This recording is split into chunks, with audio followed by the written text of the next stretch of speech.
Hello, krimsonshadow94 here with another review. This time, it's going to be, of course, Sonic Adventure. I already did Sonic Adventure 2, so I figured, why the hell not? So, to start off with, the game, for its time, had pretty stellar graphics, if I do say so myself.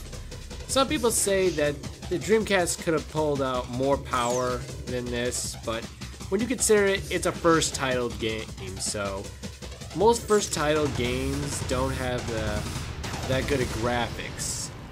I mean, back then in PS2, I remember graphics in the earlier PS2 games weren't as good as the later games.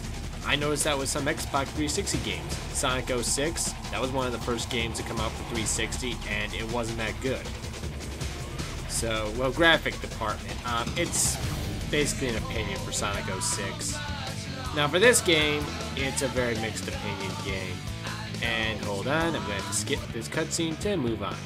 Now, of course, I'm going to start out with the best part of the game, the Sonic missions. Let's get 'em. Of course, Sonic's missions are, as you expect from most 3D games, awesome and epic. To most classic fans, oh, they suck, they're just too easy. Well, screw you. This is good.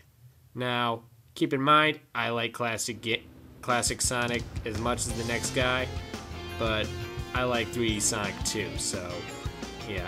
You can roam around Station Square or a forest or two, but basically I think that's what hinders the graphics, because they have that option. That's why Sonic Adventures 2 I think had better graphics, because they didn't have the roaming feature, didn't have to push out so much of its the Dreamcast power. Now, most of the missions I've ever played for Sonic on Adventure 1 was, I have no complaints on any of the missions except for the snow mission, which was more platforming, and the platforming portion, I'm not a big fan of platforming with Sonic and Sonic Adventures, because I find that he's a little too loose on the controls, so it can be a little tricky, but not impossible. But in all, this is definitely the best part of the game. And the missions that are the best, like this one, Wind Valley, now this just takes me back. I love this mission. How many missions do you remember getting sucked into a tornado? God, I wish this mission was in Sonic Generations. And then there's the other missions on hand I like to mention. Tails missions. Tails missions. Now this is like the funnest I've ever had with Tails. Sonic Adventures 2, Tails was just, he was okay in the X-Tornado shooting bad guys. It's okay, but this is just better. I think they should have just stuck with this platform design instead of putting him into the X-Tornado. Now here's where it really starts to get on my nerves. Knuckles missions? Believe me. I told you guys in Adventures 2, I hated finding jewels.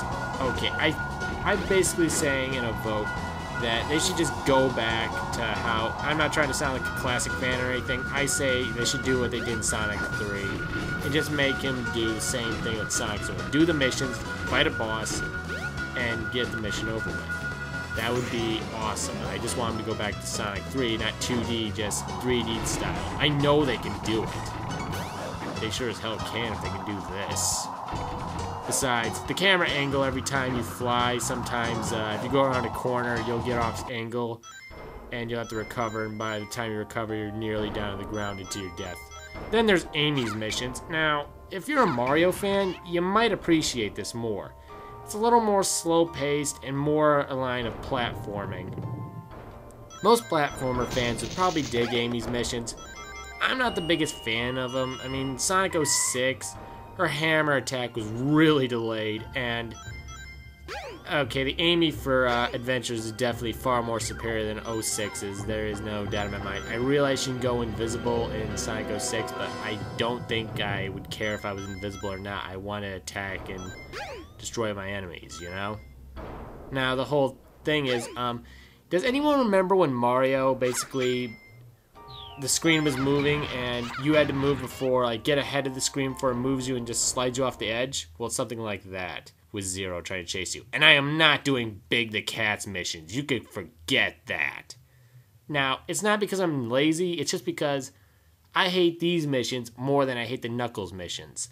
They are annoying. Why do I have to fish? Why is there fishing in a Sonic game? My God, I like Big as a character. He's unique. He's an awesome character, but that just does not fit. Now let's start out with E102. He has the best storyline of the whole Sonic crew. It's a very sad storyline, but yet a very happy storyline. You'd have to play it to understand if you haven't. Well, I can tell you, it's a very interesting story. I would recommend trying out his story and trying to study up on it, and I think you'd appreciate it. Now, I have a theory. I think that when Sonic Team found out how popular this character was, they thought it'd be a good idea for Tails and Dr. Eggman to use the same mechanics as E102. Well, there's a problem. They're slow as hell, and it's not all that fun. We are looking for speed.